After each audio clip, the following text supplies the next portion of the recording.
Hi friends, అందరికీ good morning. Welcome to our channel Sri Padma talks. Bhanumathi తన ప్రతిబింబం ఆత్మ కంచంలో చూసుకుని ఆ కంచంలో కనపడుతూ ఉంటుందన్నమాట. ప్రతిబింబం అంటే భానుమతి ఆత్మ తనతో మాట్లాడుతూ ఉంటుంది. ఆత్మ అంటుంది, ఏంటి నువ్వు జీపబ్బాయిని ప్రేమిస్తున్నావా అని అడుగుతుంది. అవును, నేను చాలా ప్రేమిస్తున్నాను అంటే, మరి ఆ విషయం జీపబ్బాయి చెప్పావా అంటే చెప్పలేదు. మరి ఆ ప్రేమ ఎక్కడుంది అంటే నా మనసులోనే ఉంది అంటే, పిచ్చిమొద్దు, ఇప్పటికైనా నీ మనసులో ఉన్న ప్రేమ జీపబ్బాయికి చెప్పు, ఆల్ ది బెస్ట్ అని మాయమైపోతుంది ఆ ప్రతిబింబం. సరే, ఇప్పుడు ఉత్తి చేతులతో ఏం చెప్తాను, సరే కాఫీ కలుపుకుని వెళ్ళి చెప్దామని చెప్పి కాఫీ కిచెన్లోకి వెళ్ళి కాఫీ కలుపుకుని అప్పుడు తయారవుతూ ఉంటాడనమాట. పాదు అంటే అద్దం ముందు నిలబడి తల తూకుంటుంటాడు. ఈ లోపు వచ్చి జీపబ్బాయి మీకోసం కాఫీ తీసుకొచ్చాను అంటుంది. నేను అడగలేదే నేను కాఫీ అంటే, నేనే తీసుకొచ్చాను తీసుకోండి అని చెప్పి సిగ్గుపడుతూ ఉంటుంది అనమాట.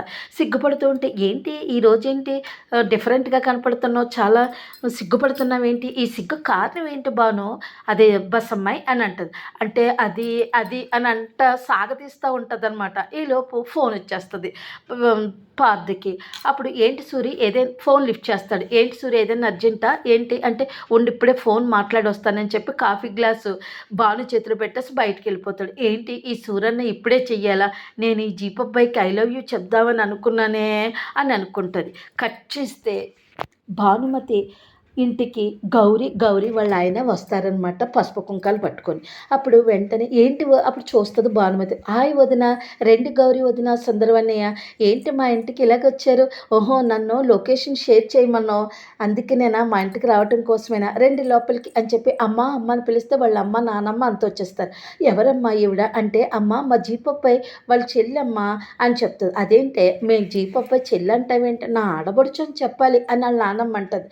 అంటే చెప్పాను కదా, జాతరలోనే నన్ను రక్షించింది, నా ప్రాణం కాపాడింది అన్నాను కదా, ఈ గౌరీ అన్నయ్య సుందరన్నయ్యలు, ఈ గౌరీ వదిన సుందరవన్నయ్యలే అని అంటుంది. అవునమ్మా, ఆ రోజు నువ్వు లేకపోతే మా భాను పరిస్థితి చాలా భయంకరంగా ఉండేదమ్మా అని భాను వాళ్ళ అమ్మ అంటుంటుంది. లేదమ్మా, ఆ రోజు మా అమ్మవారు ఉన్నారు, మేము లేకపోయినా అమ్మవారు కాపాడుతారు, కానీ నేను ఆ రోజు ఇంటికి తీసుకెళ్ళి భోజనం పెట్టి పసుపు కుంకుమ ఇద్దాం అనుకున్నాను భానుకి, కానీ కుదరలేదు, అందుకే ఇప్పుడు పట్టుకుని వచ్చాను, తీసుకోమ్మ భాను అని చెప్పి భానుకి ఇస్తూ ఉంటుంది. అది చూస్తాడు దూరం నుంచి పాతు స్పీడ్గా వచ్చి వెంటనే ఆ పళ్ళాన్ని పైకి ఇసిరేస్తాడు. అప్పుడు పళ్ళెం పడిపోతుంది. అప్పుడు వెంటనే అంటదనమాట భానుమతి వాళ్ళ అమ్మ, బాబు అలాగా చేయకూడదు బాబు, మీ చెల్లిని తీసుకొచ్చిన పసుపు కుంకాలు అలాగా చేయకూడదు, మీ చెల్లిని అలాగ అవమానించకూడదు బాబు అనేసి అంటది. లేదత్తయ్య, మీకేం తెలియదు ఈ విషయంలో, మీరు ఎవరు మాట్లాడొద్దు అంటాడు పార్థు. ఎవరే నీ కన్నయ్య అంటే, బావా అంటే, ఎవడరా నీకు బావా అని చెప్పేసి కేకలేసేసి వాళ్ళిద్దరిని బయటికి గెంటేసి తలిపేసేస్తాడు. అప్పుడు ఇంకా వాళ్ళందరూ కోపంగా అలాగ భయపడిపోతూ ఉంటారు భానుమతి ఫ్యామిలీ. వాళ్ళు ఏడుస్తూ వెళ్ళిపోతారు గౌరీ సుందరం. ఈలోపు వీళ్ళంతా భయపడిపోతూ ఉంటారు. మంచం దగ్గర కూర్చుంటాడు అనమాట, మంచమే కూర్చుంటాడు. అప్పుడు అప్పుడు ఎలాగ ఈ జీపబ్బాయి కోపం చూస్తుంటే చాలా భయం వేస్తుంది. ఇప్పుడు నేను ఎలా మాట్లాడాలి, సరే పప్పుండ్లు అంటే జీపబ్బాయికి ఇష్టం కదా, ఈ పప్పుండ్లు చేతితో పట్టుకెళ్ళిస్తే కోపం తగ్గుద్దని వెళ్తే అలా నిలబడిపోయి భయపడుతూ ఉంటుంది. అప్పుడు ఏంటి, ఎందుకు వచ్చావు బస్సమ్మాయి అంటే, అయ్య బాబు మీరు అలా కోపంగా చూస్తే నాకు భయం వేస్తుంది అనేసి అంటది. ఏమీ లేదులే, ఎందుకు వచ్చావు చెప్పు, ఏంటా చేతిలో అంటే పప్పుండలు అంటదా. సరే ఇవ్వు పప్పుండలు అంటాడు. అంటే ఆవిడకి ఆయన తెచ్చిందా అని అంటాడు. ఆవిడంటే ఎవరు జీప్ అబ్బాయి అని అంటది. అదే నీకు తెలుసు కదా అని అంటాడు. అంటే నాకంటే మా అమ్మ కోసం బోల్డు మంది వచ్చారు, అదే గౌరీ అంటది.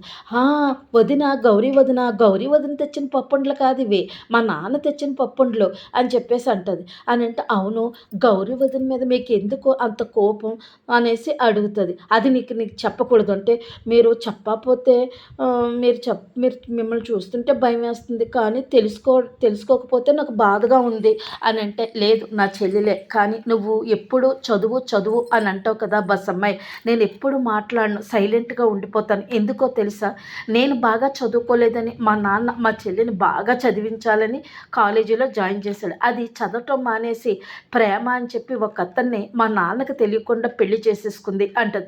మరి నువ్వు కూడా నన్ను ప్రేమించి పెళ్లి చేసుకున్నావు ఒక జీపబ్బాయి అంటే, నేను మా నాన్న అంగీకారంతో పెళ్లి చేసుకున్నాను, కానీ తను దొంగచాటుగా ఎక్కడికో వెళ్ళిపోయి పెళ్లి చేసుకుని మా నాన్న పరువుని ప్రతిష్టని దిగజార్చింది.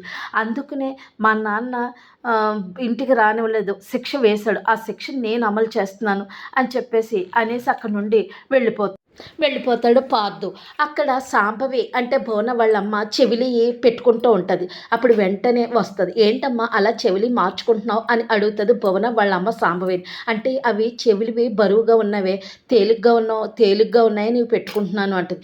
సరే అయితే నాకు నువ్వు మీ వస్తువులన్నీ బ్యాంకులో పెట్టేద్దాం అనుకుంటున్నాను. సరే నువ్వు బ్యాంకులో లాకర్లో పెట్టే కన్నా నాకు బ్యాంకులో తాకట్టు పెట్టుకోవటానికి ఇయ్యమ్మా, ఆ బాబురావు గారు నా బుర్ర తినేస్తున్నాడు, ₹1,00,000 ఇమ్మని అనేసి అంటది. ఏంటి ఇది మా అన్నయ్య నాకు పెట్టిన నగలు, నేను నా ప్రాణం పోయినా కూడా ఈ నగలు ఇవ్వను, ఎందుకంటే ఈ నగలు నేను తాకట్టు పెట్టాను అనుకో మా అన్నయ్య పరువు తీసేసినట్టే, నువ్వు నీ మీదకి చావు మీదకి వచ్చినా కూడా నా నగలు ఇవ్వను అని అంటూ ఉంటుంది సాంబవి. ఈలోపు అక్కడికి సాంబవి అనుకుంటూ శక్తి వస్తుంది. ఏంటొదినా అంటే, అయ్యో నీ గుడ్ న్యూస్ చెప్దాము అని అనుకున్నాను, నువ్వు కనపడలేదు అంటే, ఏంటి ఆ గుడ్ న్యూస్ వదినా అంటది సాంబవి. అంటే చరణ్కి పెళ్లి సంబంధం కుదిరింది అంటది.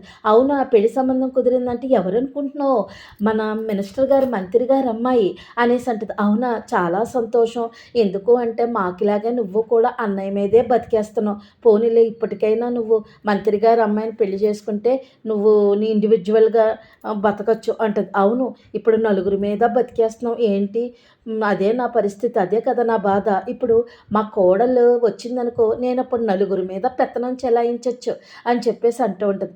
ఇది గుడ్ న్యూస్ అంటావేంటి వదినా, ఇది గోల్డ్ న్యూస్ వదినా, నువ్వు చాలా అదృష్టవంతురాలు వదినా అని, వదినా నాకు చిన్న హెల్ప్ చేయవా అంటది. ఏంటంటే నాకు ఒక 2,00,000 కావాలి, అది నాకు అవసరం పడింది, ఆ అవసరం ఏంటని అడగొద్దు అని అంటే, ఏంటి మంత్రి గారు అమ్మాయి అని అన్నప్పటికే నువ్వు 2,00,000 సంబంధం వచ్చిందన్నప్పటికే 2,00,000 అడుగుతున్నావు, నా దగ్గర ఎక్కడ ఉంటుంది అంత అంత డబ్బు, మీలాంటి పరిస్థితే నాది కదా, మరి ఒకవేళ మంత్రి గారి అమ్మాయి మా ఇంటి కోడలు అవుతే కోట్లు అడుగుతావేమో అని అక్కడి నుండి వెళ్ళిపోతుంది. అప్పుడు వెంటనే అక్కడి నుండి వెళ్ళిపోద్ది శక్తి. అప్పుడు సాంబవి అంటే, చూసావా మంత్రి గారి కూతురు కోడలు అన్నప్పటికీ ఎంత అహంకారం చూపిస్తుందో, అంటే ఆ పెళ్ళి జరగకూడదు, ఆ మంత్రి గారి అమ్మాయితో చరణ్కి పెళ్ళి జరగకూడదు, అందుకనే నేను పెళ్ళి ఆపేస్తానంటది భువన. కట్ చేస్తే అందరూ బలరాం ఫ్యామిలీ అంతా డైనింగ్ హాల్లో భోజనం చేస్తూ ఉంటారు. ఏంటమ్మా దుర్గా రాలేదు శక్తి అని అడిగితే, ఇంకా 2 రోజుల్లో వస్తారంట బావగారు అంటది.